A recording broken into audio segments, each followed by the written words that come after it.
target is this tilt mechanism. You can see there's a little ball sitting up on like a little golf tee, like a little bowl. And if you jostle the machine, the ball falls off like that. When the ball falls off, it can be set up so it disables the payout mechanism and it won't pay out. To reset the tilt mechanism, you have to put another nickel in. And when you do that, it puts the ball back onto the bowl and falls away. So it's all reset to go now.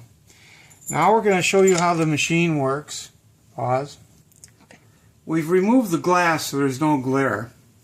Now the way the machine works, you put a nickel in it and push it in like that. The ball elevator is this little button here. You push it on that button and it lifts the ball up and puts it into the plunger here.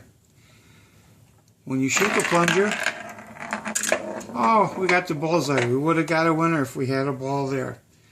We push the elevator again. Here's why we have the glass off too. We can cheat. I'm going to catch the ball. It'll go in the cannon. And when it gets into the bottom hole, now it usually doesn't go in the bottom hole first. Usually it fills these first. But if there's a ball in the bottom hole and you get the bullseye, the mechanism will pay out. So we're going to shoot another ball.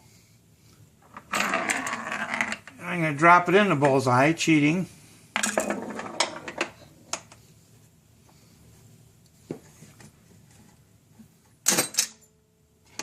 And there, the nickels fell out. And we got 6 nickels. Cut.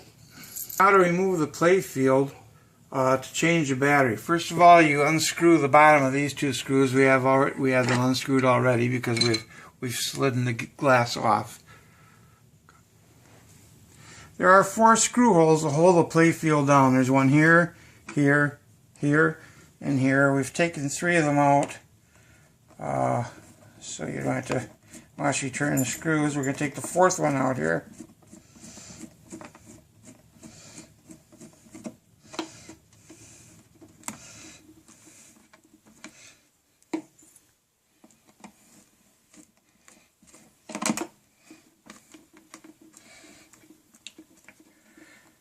Cut.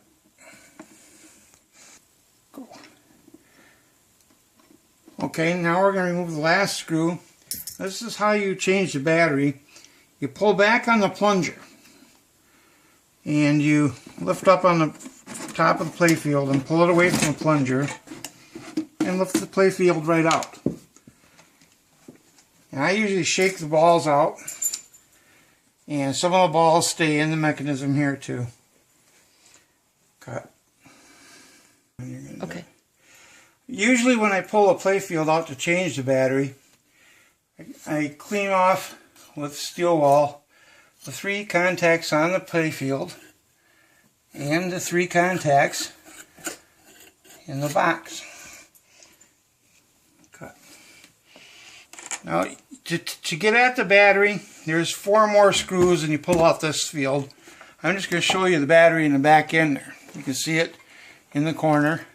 There's no light. And it's right here. There's 2 screws. Now, it doesn't matter which wires go where.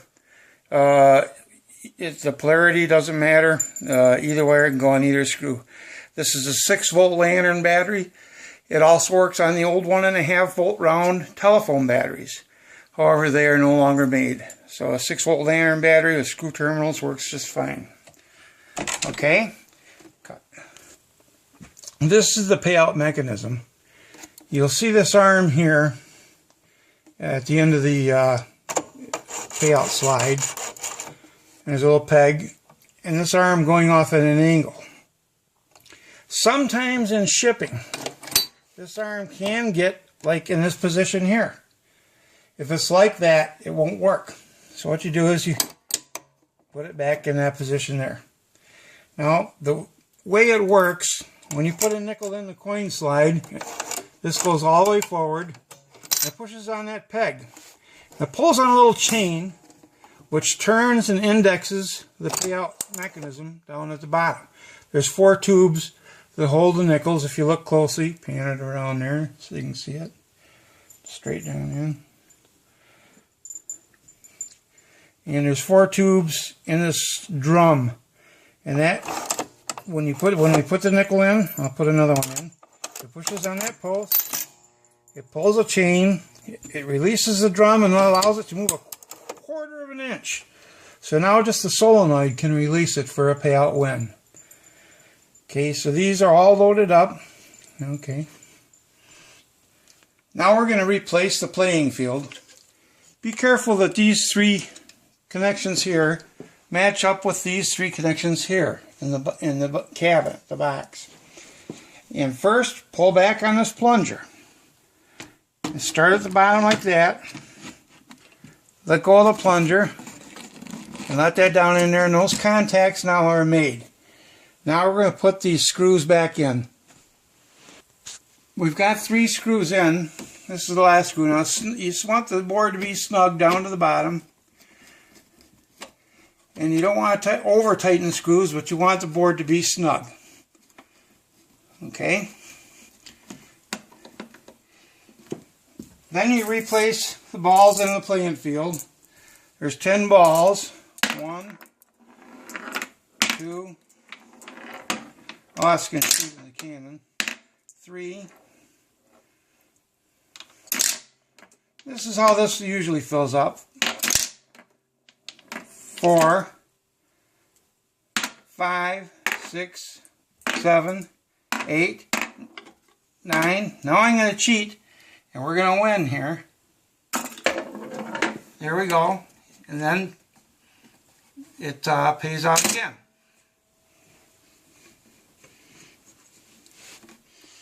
Cut. Go. Now we're going to put the glass back in. It slides in the grooves on the sides. Take care that you don't hurt yourself. It is sharp. Push it all the way down in. Put this top bar on, like so, and replace the nuts onto the bottom of these screws. Then you replace the back door.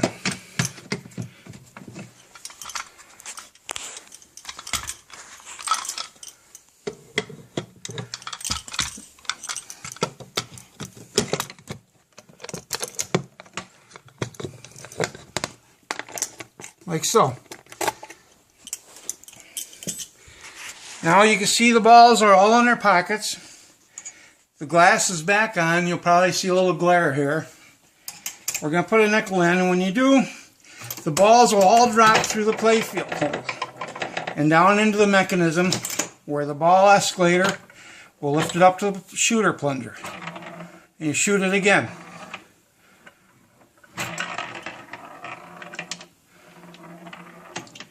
And if you're a little better than that, oh, we should have had a hole in, if we had a ball in the hole, we would have got a win. But you get 10 shots. And the one nice thing about it is you can win multiple payouts in one shot. If you have a ball in this hole, this ball that goes in this hole will always come back to play again. So once you get a ball in that hole, if you have leftover balls, every bullseye you hit, you will get another cash payout. So that's how it works. That's the Target machine. And it's 1930s, 1931 and 32 they made it. It's out of my personal collection. I bought it in the 1970s, early 70s. And it's in almost perfect condition.